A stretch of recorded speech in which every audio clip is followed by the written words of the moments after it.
So there are a number of ways we could approach this next part. I'm guessing nobody approached it quite the way that I'm going to.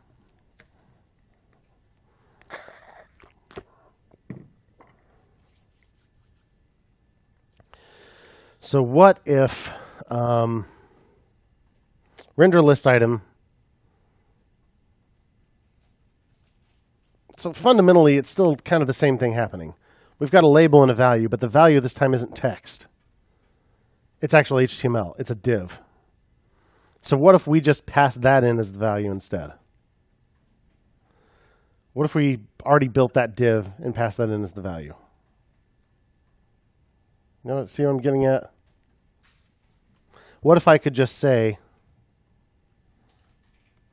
render list item color some dang div, and it would just render the thing right.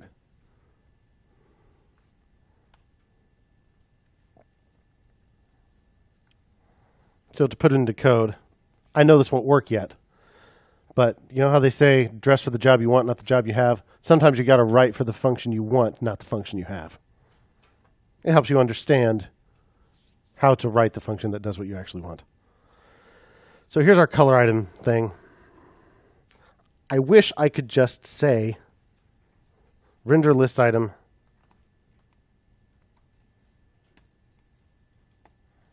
favorite color,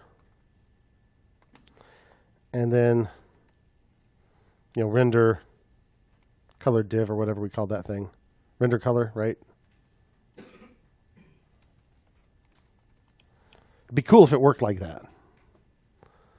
We already know this builds the div. It'd be cool if we could just pass that in as the value. But we know right now that's not really going to work. I'll go ahead and pretend it will and see what does happen. What do you think will happen? Will it render the list item at all? And if so, what will it do with it? What will it look like? You have a prediction? Okay. Thought I saw some arm movement. Who wants to guess what it'll do? All right, Tucker.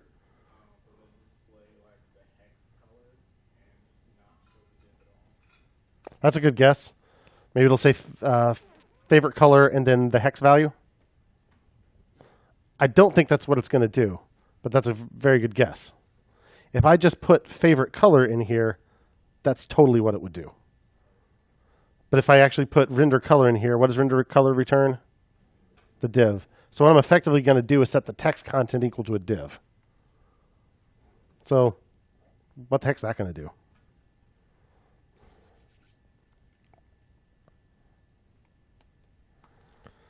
Tucker.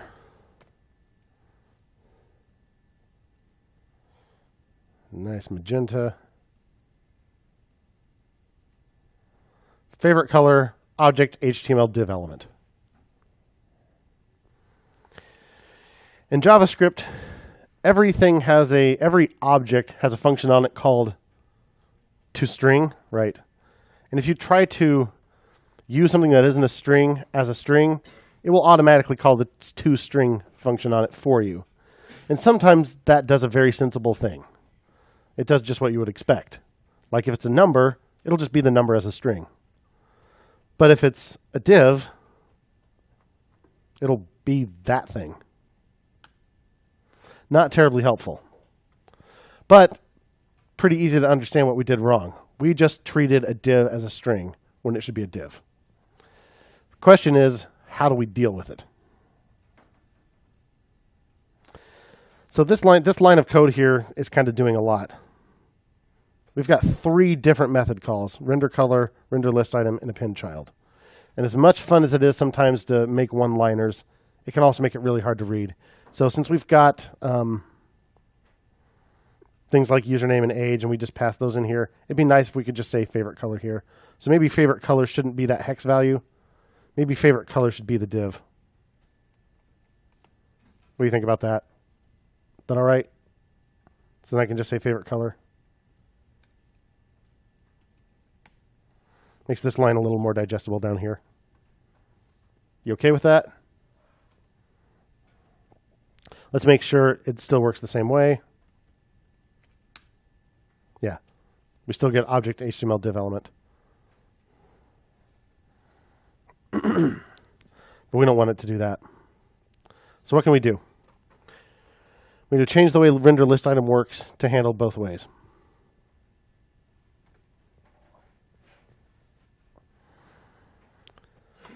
Well, what if... Any suggestions?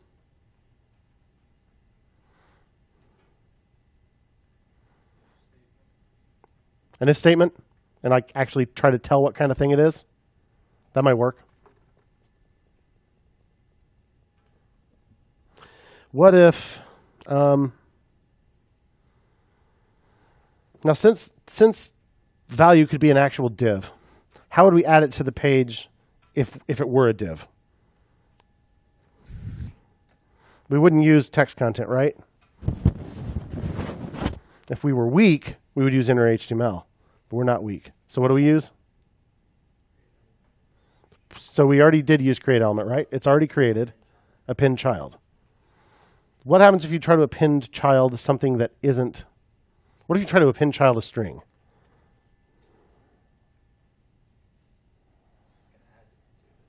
Let's see what append child with a string does. We could just, again, grab the body. Document.query selector body.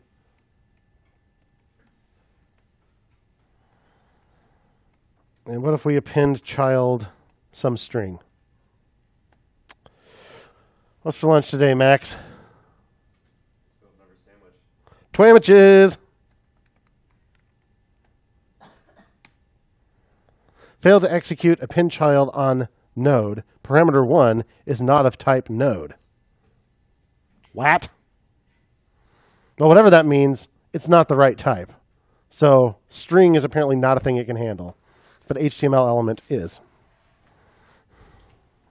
So we know that if we try to append child with a string, it's going to break. So if the value passed in to render list item is the number, the age, or a name, appending child would raise an error. And I promised we would learn a little bit about error handling, right? So either way, we're definitely setting the text content to label : space, right? It's how we add the value that's going to be different depending on whether it's a string or a div. Agreed? We're always going to add that much text. So we'll set the text content there. And then we'll try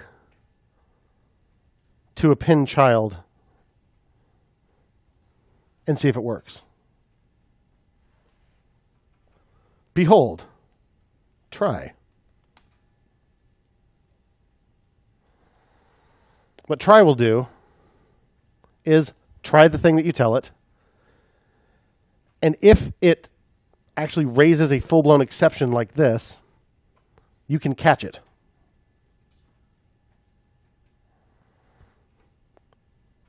Bear with me for a moment. So try catch.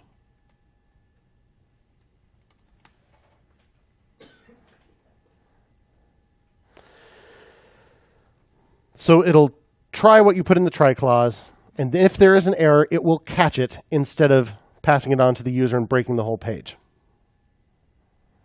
Let's see what would happen if we did append child without try catch.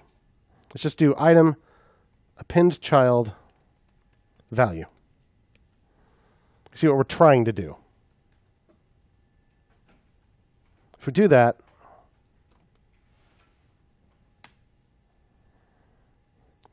nothing gets added, right? We just get this error. Because the first time it runs into that error, it's just going to give up and it's not going to execute another darn thing. I think calling render list item this way would have worked with the color div. Let's see if we're right. I'm going to comment out name and age. Highlight the lines, hit command /. Because I think favorite color should have worked. Yeah, that worked. But it didn't work because as soon as it encounters that kind of error, the whole page is just going to blow up. So sometimes you might see an error and think, gosh, everything's broken. It may be a very small problem. It may be a teeny tiny problem like a missing comma, but it'll blow up the whole thing, which is another good reason to have your DevTools open so you'll notice there is an exception. So we don't want it to blow up the whole page. We want to deal with it. So if we just say try item append child, because we know it might not work, then we can catch it. And our little catch block here is going to be past the error as an argument, essentially, like this. Just memorize the syntax. This is how it works. Try catch. Then we could do something with that error message if we wanted to, like we could display it to the user by appending it somewhere and coloring it red. And then unlike raising the actual error, the page would continue to execute, but the user would see what was wrong. But frankly, if the user sees all that business about nodes, I don't think it's going to help them much. That's our mistake, not theirs. So what do we want to do if we get here? What would lead to us reaching line 18? If we tried to append a string, right? Our try would fail because we know append child doesn't work with a string. So we're going to end up here instead. So now we can do whatever we want. So if we get an error trying that way, what do we want to do instead? Because we know we've got a string. Somebody said something. Add it to the text content. Grace. So item dot text content plus equals, right? We don't want to blow away the text content that's already there because we've already got our label. Plus equals value. So value could be a div, or value could be a string. If it's a div, this is going to work, and it will never run the catch. But if this fails, it'll run the catch, and we get to decide what we want to do if the first thing didn't work.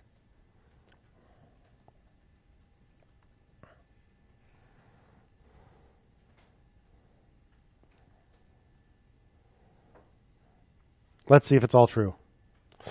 Whackety smackety, boppity doo years old.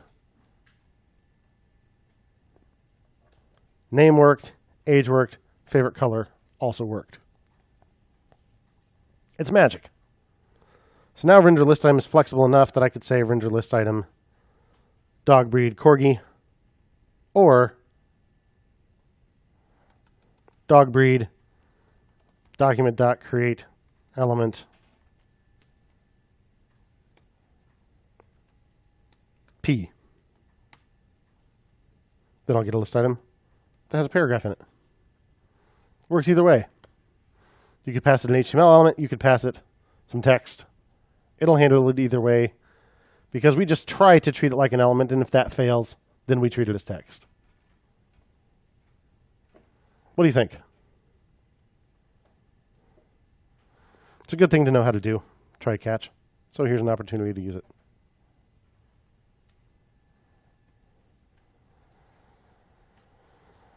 So now, handle submit. Gosh, it almost fits on one page, even with my font that big. It's getting much more manageable. Still doing a little much for something that's just supposed to handle as an event. But it's getting a lot more manageable.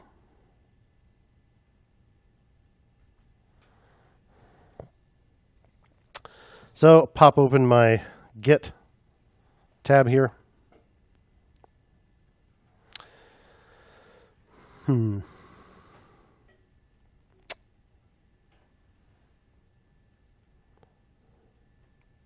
Build list items with either a string or an element child.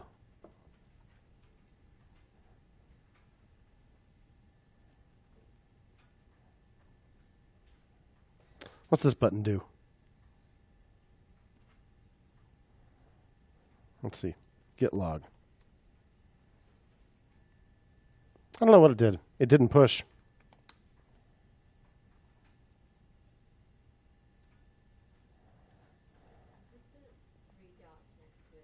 It has a little menu. Yeah, it has all kinds of stuff here. One of which is push. Or push to if you want to push to a different branch. Cool.